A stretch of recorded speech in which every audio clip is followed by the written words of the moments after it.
Et j'avoue, lorsque les jours je passe dans ma van, je vois les jeunes, des enfants, quasiment des adolescents connectés sur leur smartphone et surtout TikTok aujourd'hui qui est à la mode, ça devient inquiétant. Et je pense que, comme vous le savez, hein, je pense que tout passe par la sensibilisation. La première des choses, c'est la sensibilisation. Déjà, la sensibilisation au niveau des parents. Parce que si les parents ont l'habitude de regarder TikTok, c'est normal que les enfants le regardent. Donc je pense qu'il faut déjà sensibiliser les parents sur les effets néfastes déjà des réseaux sociaux tels que TikTok et autres. Et voir en termes de contenu, quels pourraient être les contenus nocifs, quels peuvent être les contenus intéressants. Donc tout n'est pas... Voilà, parce que ceux qui ont inventé des réseaux sociaux ont un modèle économique derrière. Donc il faut essayer de voir qu'est-ce qui est positif de ce qui ne l'est pas. Et ainsi, si les parents sont sensibilisés, ils connaissent déjà les effets néfastes justement de ces réseaux sociaux, je pense qu'ils pourront facilement mettre en place des règles qui empêcheraient ou qui réduiraient, à défaut de le bannir, qui réduiraient effectivement l'utilisation de ces réseaux sociaux-là au niveau des enfants. Donc je pense qu'il y a une grosse phase de sensibilisation.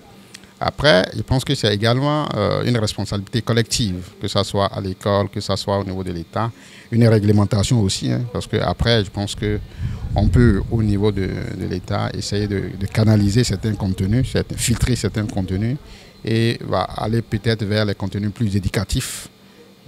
C'est de prendre tout type de contenu et ça permettra éventuellement de parer justement à ces effets-là. Parce que lorsqu'on prend la Chine aujourd'hui, on sait que l'inventeur de TikTok, il est chinois.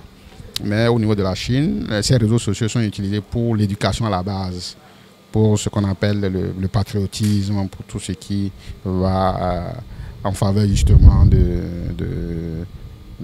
peuple ou du gouvernement chinois. Donc on motive plutôt, on sensibilise les enfants à cela et non justement à des contenus tels qu'on les voit aujourd'hui où les gens sont accros à des contenus qui ne sont pas du tout instructifs et surtout qu'ils perdent le temps au lieu de faire peut-être autre chose. Donc, et ça, je pense que, comme je l'ai dit, il faut beaucoup sensibiliser et je pense qu'il faut commencer à faire des initiatives dans ce sens-là. Je pense que même avant l'arrivée des réseaux sociaux, il y a possibilité de filtrer des contenus. Aujourd'hui, lorsqu'on prend un réseau, de manière technique, si vous me permettez, on peut déjà filtrer le type de contenu. Au sein d'une entreprise, par exemple, on peut empêcher certains contenus, disons, illicites ou pornographiques.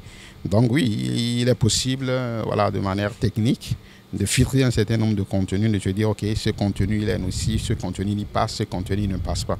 Donc je pense que c'est à cela déjà qu'il faut y arriver. Donc, comme je l'ai dit, si déjà la sensibilisation se fait au niveau des parents, on peut se doter de certains équipements qui pourraient permettre justement de filtrer, ou tous ceux qui sont fournisseurs d'accès, si c'est possible, voilà, d'essayer de réduire ou de contenir, comme je l'ai dit, voilà, certains types de contenus qui peuvent paraître franchement nuisibles non seulement pour nos enfants, mais pour nous-mêmes.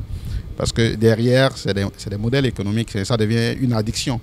Lorsque vous scrollez, voilà, la page ou les pages qui vous sont envoyées sont les pages sur lesquelles vous passez plus de temps. Donc ça permet de dire, OK, vous aimez tout ce contenu-là.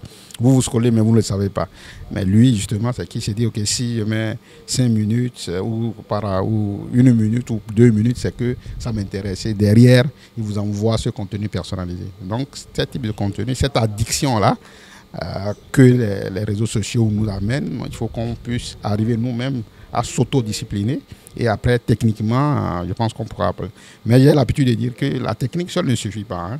La technique ne réglera pas les problèmes humains, ça c'est clair. Donc il faut déjà une prise de conscience de l'homme que nous sommes par rapport à ce que nous faisons de manière générale, nos forces, nos faiblesses, nos vices, et par rapport à ça voir comment technologiquement, voilà, on arrive à accompagner justement cette régulation justement des contenus que nous avons, et comme vous le dites, qui constitue, si on ne se lève pas rapidement, si on ne régularise pas rapidement le type de contenu, qui peut constituer effectivement une dérive pour nos jeunes populations.